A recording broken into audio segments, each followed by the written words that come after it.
And so a lot of your brain is focusing on that tiny little pinpoint that you use that's foveal vision. And it seems to be about big enough so that you can bring a face into high resolution in the center, and you can track the movements of the various elements of the faces.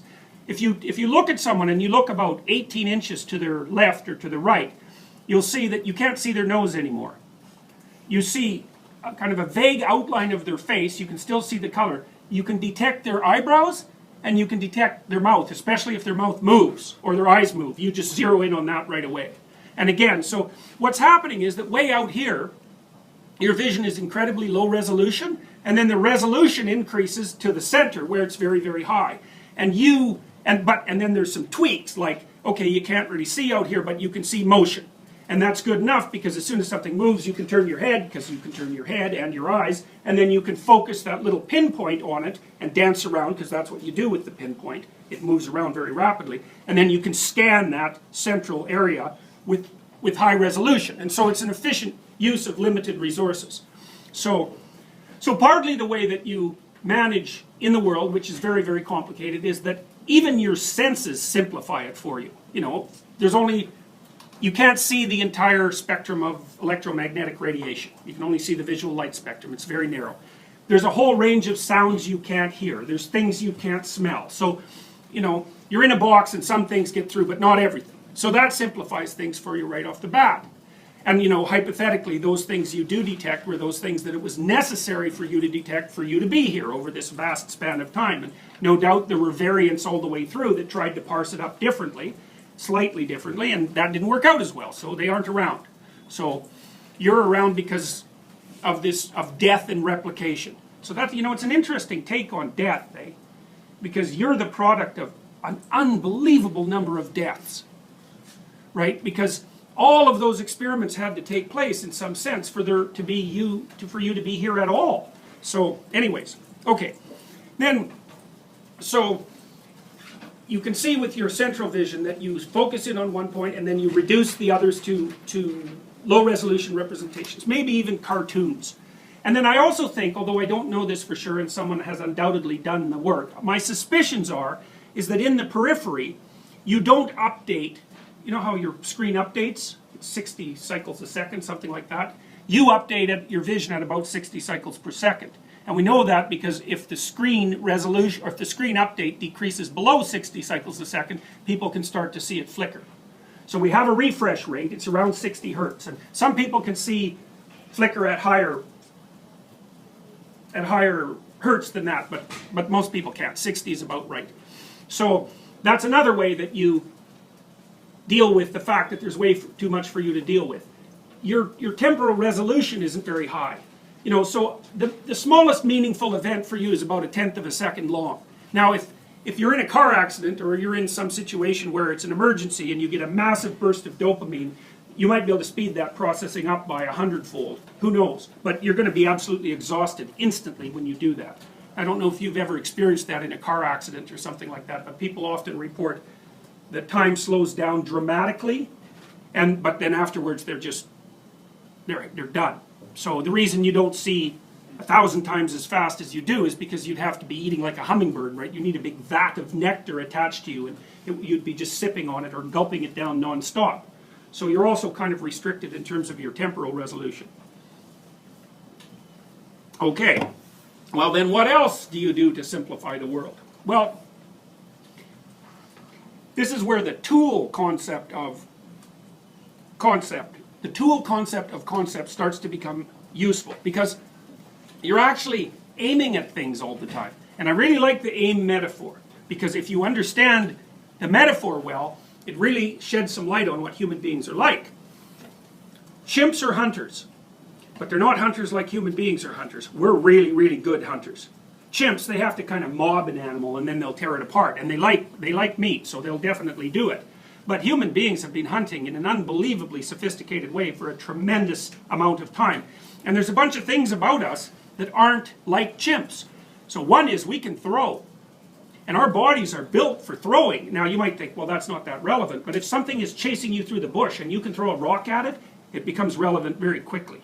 And so we're really good at taking projectiles specifying targets and hurling the projectiles at targets. And we can do that with rocks, and we can do it with bows, and we can do it with rifles, and we can do it with nuclear weapons. And so there's something about us that's obsessed with hitting the middle of the target.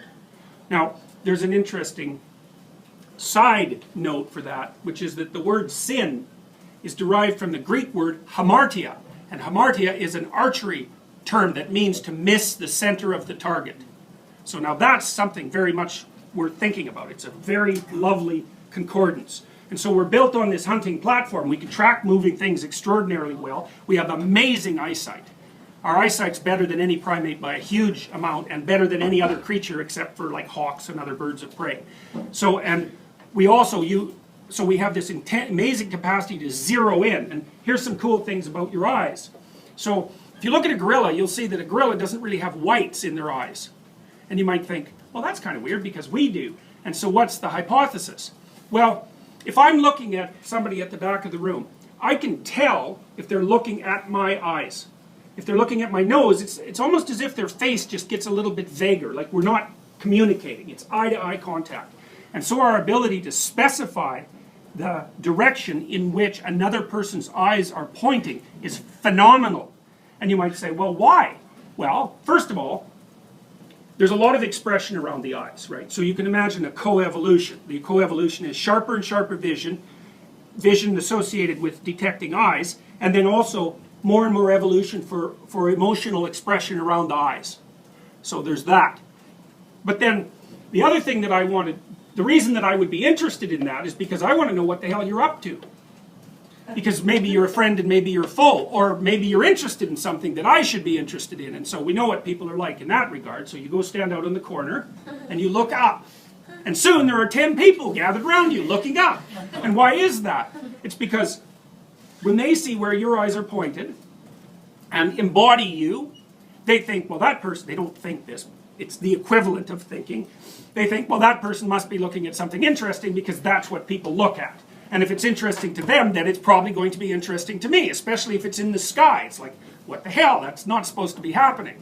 So you're looking at people's eyes because you want to know what they're up to, and their facial display, which is your face is unbelievably innervated and controllable, both by conscious and unconscious means. That tells you what they're up to, which is why you want to see someone's face. You don't talk to the back of their head. You want to talk to their face, and you don't like it when they're looking like this, or looking like that, or failing to make eye contact. Although too much eye contact is a predatory stare. So, you got to get the balance right. So, now, what about the whites of the eyes? Well, the theory is that the reason we developed whites is because it was easier to see where someone's eyes were pointed if there was a dark circle in a white space. And what that basically meant was that all your ancestors who were a little less fortunate on the eye white side either didn't mate or got killed, probably in misunderstandings.